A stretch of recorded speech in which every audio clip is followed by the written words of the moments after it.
이어지는 코너는 건강의 기술인데요. 만성염증으로 긴급 SOS를 청한 분이 있다고 해서 만나고 왔습니다. 함께 보시죠. 긴급 SOS를 받고 찾아간 곳. 과연 오늘은 어떤 사연이 기다리고 있을까요? 무더운 이 여름에 이불로 꽁꽁, 발에도 수면 양말을 착용하며 홀로 겨울을 지내고 있다는데요. 감기 걸리셨나? 제가 여름인데도 약간 손발이 좀 차가지고요. 손발을 꼭 좀 가리는 게 있어요. 안 그러면 시리거나 약간 저려요. 이불로도 모자라 뜨거운 찜질팩까지 등장. 보기만 해도 과연 더워요, 그녀에겐 무슨 사연이 있는 걸까요? 겨울인데요. 제가 2010년도에 한 1년 정도 많이 아팠는데요. 큰 병원 대학병원을 갔는데 거기서 전신성 경피증이라고 염증 수치가 되게 높고 그래서 피부가 점점점 굳어지는 그런 질병이다라는 거를 진단을 받아서 높은 염증으로 혈액순환이 어려워 손도 퉁퉁 붓고 아이고, 많이 검붉게 부으셨어요. 변했다는데요. 실제로 염증 수치가 정상 수치보다 훨씬 높았습니다.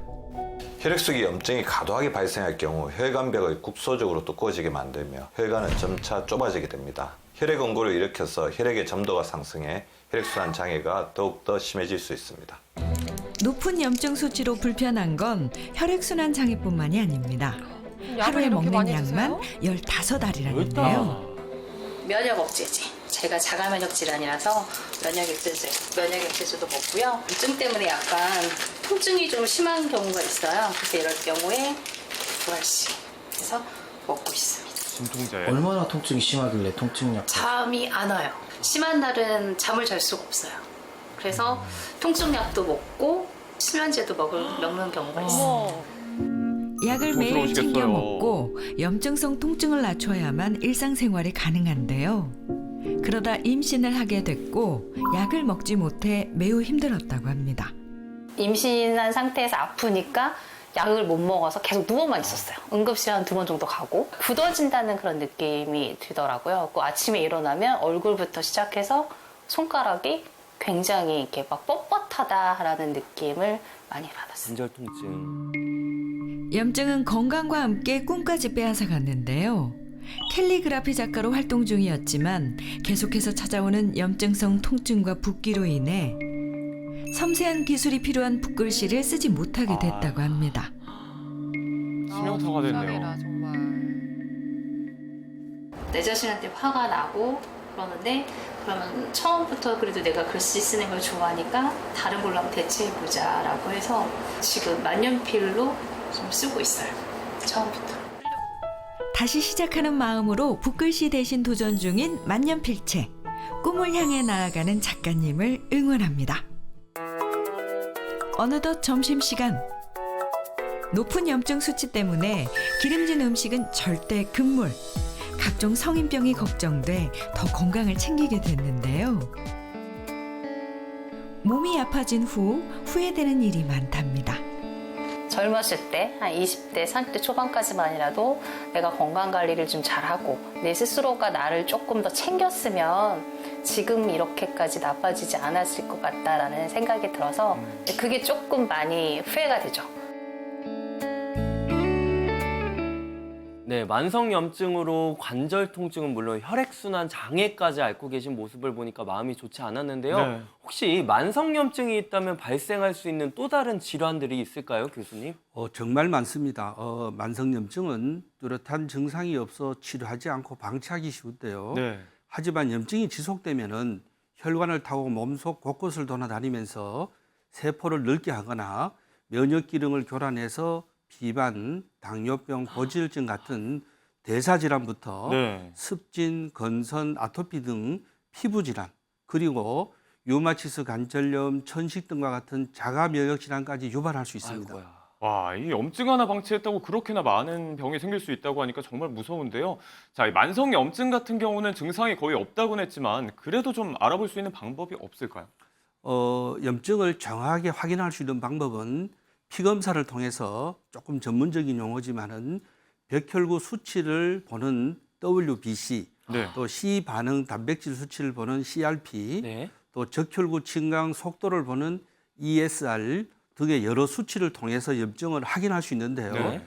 하지만 현실적으로 매번 병원에 가서 피 검사를 할 수 없기 때문에 그렇죠. 만성 염증이 쌓여갈 때 나타나는 내 몸의 신호를 잘 파악해 두는 것이 중요합니다. 만성염증이 쌓여갈 때 몸에서 신호를 보낸다고 하셨는데요. 대체 어떤 신호를 보내죠? 만성 염증이 있을 때 몸이 보내는 신호는 크게 세 가지인데요. 네. 첫 번째 신호는 잦은 감염입니다. 단순히 감기만을 이야기하는 것이 아니고요. 대상포진이나 입술 근처의 물집, 또 눈의 다래끼 등 면역력 저하로 일어날 수 있는 여러 가지 감염도 해당이 됩니다. 저도 피곤할 때 입안에 혓바늘 같은 거 생길 때 굉장히 많거든요. 맞아요. 그럴 때 지나치지 말고 좀 건강 상태 잘 체크를 해봐야 될 것 같습니다. 자, 내 몸의 이상 신호 두 번째 어떤 건가요? 염증이 생길 때 내 몸에 보내는 두 번째 신호는 애매한 통증입니다. 애매한 통증. 급성 염증의 경우 상처가 난 부위만 아픕니다. 그러나 만성 염증의 경우 혈액을 타고 온몸을 돌아다니면서 대사 기능과 면역 체계를 방해하기 때문에 한 부위만 아닌 몸 곳곳에서 애매한 통증이 발생할 수 있습니다. 아픈 부위를 특정할 수 없다는 얘기도 무섭게 느껴지는데요. 네. 그렇다면 마지막 세 번째 신호는 뭘까요? 내 몸이 보내는 세 번째 신호는 근력 저하입니다. 염증 물질을 만들 때 단백질을 사용해서 근육에 전달되는 단백질이 감소하기 때문에 네. 근력 저하와 근감소증이 발생할 수 있는데요. 실제 노화 임상 및 실험 연구 전례에 따르면은 만성 염증의 근감소증 발병률이 정상인 대조군보다 약 1.5배나 더 높은 것으로 나왔습니다. 그렇군요. 내 몸의 이상 신호 세 가지를 정리해 주셨는데 이걸 좀 정리해 보자면 몸에 나쁜 건 좀 멀리하고 건강하게 생활하는 습관이 정말 중요할 것 같습니다. 그래서 이번에는 염증 수치를 다스려서 건강을 되찾았다는 염증 타파의 고수님을 만나봤습니다. 화면 함께 하시죠. 염증 타파, 건강을 되찾은 고수님을 찾았는데요. 해먹에 매달려 다양한 포즈를 뽐내며 건강미를 물씬 풍기고 계신 한 분이 계신데요. 와. 심상치 않은 기운이 느껴집니다. 플라잉 요가죠, 이거? 네네. 안녕하세요. 안녕하세요. 건강에서 나왔는데요. 건강 교수님 맞으신가요? 네, 바로 접니다. 건강 고수 박정은 씨. 평소에 나병 기침을 좀 자주 하고요. 예전에 건선도 좀 앓았었고 방광염 때문에 아주 많이 고생을 했습니다. 염증 수치가 높아서 그럴 수 있다고 그렇게 말씀하셨어요. 방광염, 위염, 건선 등 다양한 염증성 질환을 앓았는데요. 잦은 염증. 놀랍게도 염증 수치를 낮추자 건강을 되찾았다고 와. 합니다. 어떻게 가능했을까요? 노년기 건강을 돕는 염증 타파 방법 알아볼까요? 열심히 수업을 받는 정은 씨. 젊을 땐 운동을 안 했지만 건강을 위해 늦게나마 플라잉 요가를 시작했는데요. 대단하시네요. 저도 지금은 못해요. 꾸준한 운동으로 다져진 탄탄한 몸매는 물론 유연한 몸놀림까지 정말 대단하신데요. 플라잉 요가가 쉽지 않은 운동인 것 같은데 말이죠. 이 연령대에 이렇게 플라잉 요가 이렇게 하시는 분들이 있나요? 아무래도 혈액순환이 안 되시는 분들이 많으셔서 올라갔을 때 되게 버겁고 아파하시는 분들이 대부분이신데 처음부터 너무 잘하셨어가지고 처음부터요? 워낙 운동신경이 좀 뛰어나신 것 같아요. 전문가도 인정한 실력. 그런데 가장 중요한 뭔가가 빠진 것 같은데요. 근데 선생님 그 염증 타파 비결은 언제쯤 알려주실 거예요? 이게 비결인데요. 지금 보여드렸잖아요. 이게 무슨 말이죠? 해먹이 림프를 감싸서 혈액순환에 도움이 됩니다. 염증 타파 방법이라는 플라잉 요가. 혈액순환이 염증 완화에 도움이 될까요? 혈액순환이 잘 되어야만 우리 몸의 면역세포인 혈액 속 백혈구가 온몸을 돌아다니며 제 기능을 발휘해서 면역력이 강해져서 염증을 완화시키는 데 도움을 받을 수 있습니다. 더해서 만성염증으로 인한 뇌경색, 협심증 등의 혈관 질환 예방에도 좋기 때문에 염증이 있다면 혈액순환을 개선하시는 것을 추천드립니다. 운동 후 돌아온 집. 주방에 염증 타파의 두 번째 방법이 있다는데요. 과연 뭘까요? 마늘하고 방울토마토로 뭐 하시려고요? 염증에는 먹는 게 중요하잖아요. 네. 마늘이랑 방울토마토가 황산화 작용이 있어서 염증 예방에 좋다 그러더라고요. 염증에 좋아요. 그래서 저는 마늘이랑 방울토마토를 자주 먹으려고 해요. 염증 완화에 좋은 마늘 토마토 볶음밥 만드는 방법. 먼저 얇게 저며 썬 마늘을 튀기듯 볶고 따로 그릇에 담아주세요. 방울토마토는 반으로 썰어 볶다가 어느 정도 익으면 밥을 넣고 굴소스나 후추, 소금으로 입맛에 맞게 간을 해주세요. 그릇에 예쁘게 담은 뒤 마지막으로 구운 마늘을 올려주면 네. 완성. 간단하네요. 쉽게 만들 수 있어 한 끼 식사로 좋은 염증 타파 마늘 토마토 볶음밥인데요. 맛과 모양, 건강까지 꽉 잡았습니다. 맛있을 것 같아요. 그리고 식사 후 디저트 타임. 염증 타파 방법은 아직 끝나지 디저트에서도 않았는데요. 나오나요?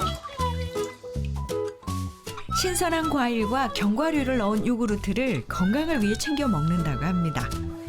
간편하게 건강을 챙기는 방법이라네요. 블루베리까지.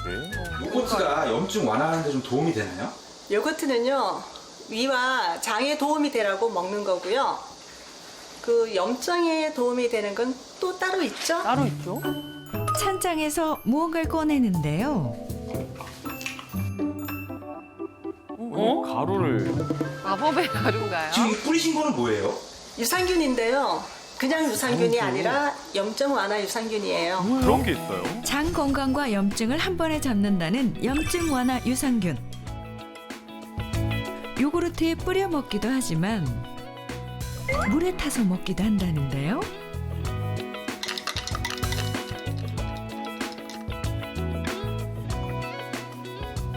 이 유산균을요, 평소에도 이렇게 네. 물에 타서 드세요?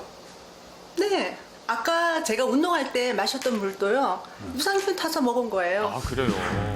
운동 중간중간 간편하게 유산균을 챙겨 먹는다고 합니다. 제 같은 경우는 10년 전부터 유산균을 꾸준히 먹고 있어요.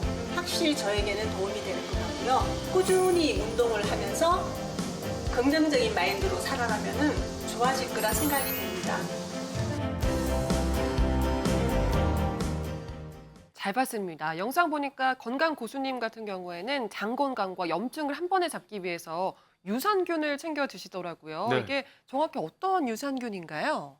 예, 건강에 고수님이 챙겨 드셨던 유산균은 염증 완화 유산균으로서 섭취 시 염증 수치를 낮추는데 도움을 주는 유산균입니다.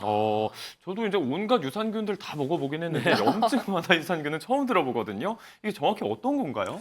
예, 염증 완화 유산균은 유산균과 유산균의 먹이 그리고 유산균의 대사 산물이 합쳐진 복합 유산균인 포스트바이오틱스인데요. 네. 주균주는 KR050L 유산균과 그 유산균의 대사 산물인 INF1으로서 염증 반응을 일으키는 물질을 억제하는 데 도움을 주고요. 장점막을 복구하고 장벽을 튼튼하게 하여 면역력 증강과 염증을 줄이는 데 많은 도움을 줄 수 있습니다. 네, 유산균이 염증 반응 물질을 억제하는 데 도움을 준다고 하니까 놀라운데요. 혹시 실제 연구 사례도 있을까요, 교수님?